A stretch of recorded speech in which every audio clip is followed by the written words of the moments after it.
Dave. I work with a remodel construction company.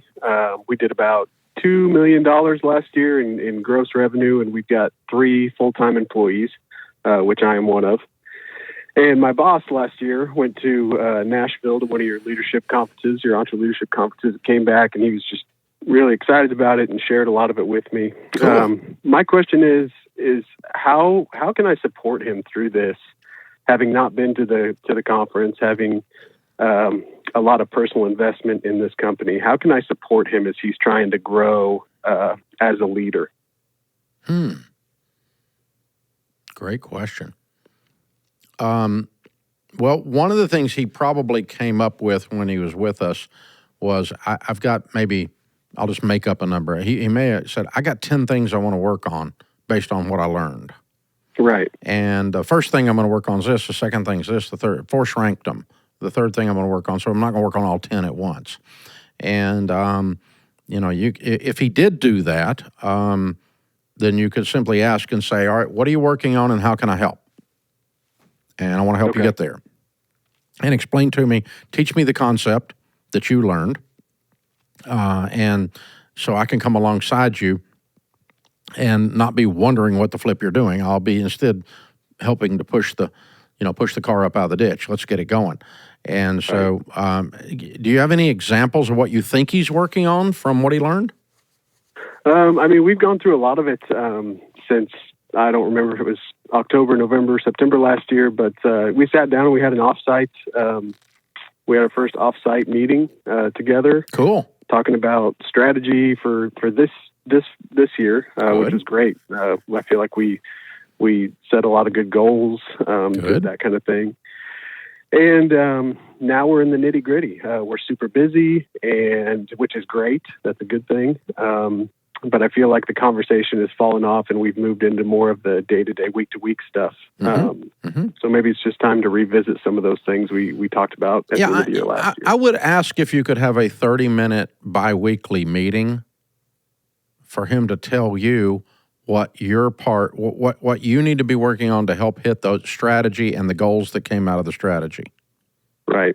And we've started doing a weekly scheduling meeting, which has been great, and that keeps us on track for lots of different things. But it's just we laid out this grand scheme, and the grand scheme has 47 moving parts.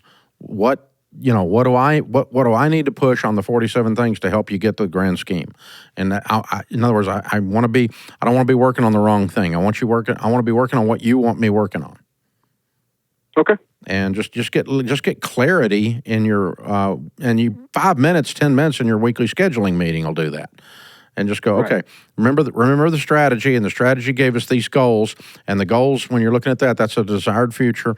And then you say, what must be true that's not true now in order for us to hit that goal? And so which of those things that aren't true that we're trying to make true do you want me to help with? Okay. And that's a very good question. And by the way, you're a prize. I'm glad he's got you. Well, he's good to me and my family, so he deserves it too. Have you ever trained a leader and they've come to you 2 years, 5 years, 10 years later and said, man, once I found someone that was willing to do this, things really started happening? It usually had to do with, if you're finding someone, it usually had to do with a specific discipline or skill set. And, you reach a point in size where you need a really good accounting person, and that frees you up to go do business because you're not having to screw with the accounting. You reach a point in size where someone's handling all the day-to-day scheduling, and since you don't have to mess with that, you can work on strategy and you can work on moving bigger clients in and that kind of thing.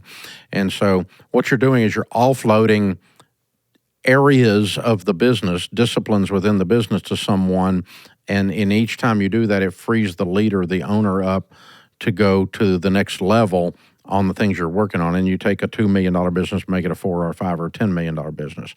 And so, but there's not a certain singular position. It would be more unique to each company. In my case, it was, when I brought in people that could The first guy I hired, I was doing financial counseling, and he was a financial counselor. So I wasn't having to do one-on-one coaching across a round table in a conference room with couples that were hurting. Instead, I'm over here working on the business, and he was over there doing the counseling. And so, somebody did the work that I was doing, so I was freed up. But that was the very first hire that I ever did. His name was Russ Carroll, and he stayed here so long he retired from here. He's a wonderful friend to this day. So, but it's someone does some of the work that you are having to do that allows you to do bigger thinking work and bigger idea work. And so, I reached a point several years ago where I felt like God told me I was only to work on things that were big or broken. Things that were big or broken or brand new, I can help with some of those things. But things that were operating that weren't broken and that weren't huge, I need to let the guys running them run them. And I need to work on big, broken, new. And I've spent most of my life working on the big things around here, the broken things and the new things around here to make sure they all get up and move. And so that's the case here, and that may not be the case there, Jake, but you're asking really, really world-class questions. Yeah. Dude's got him a world-class right-hand man there. I recommend a book to you. It's called Rocket Fuel.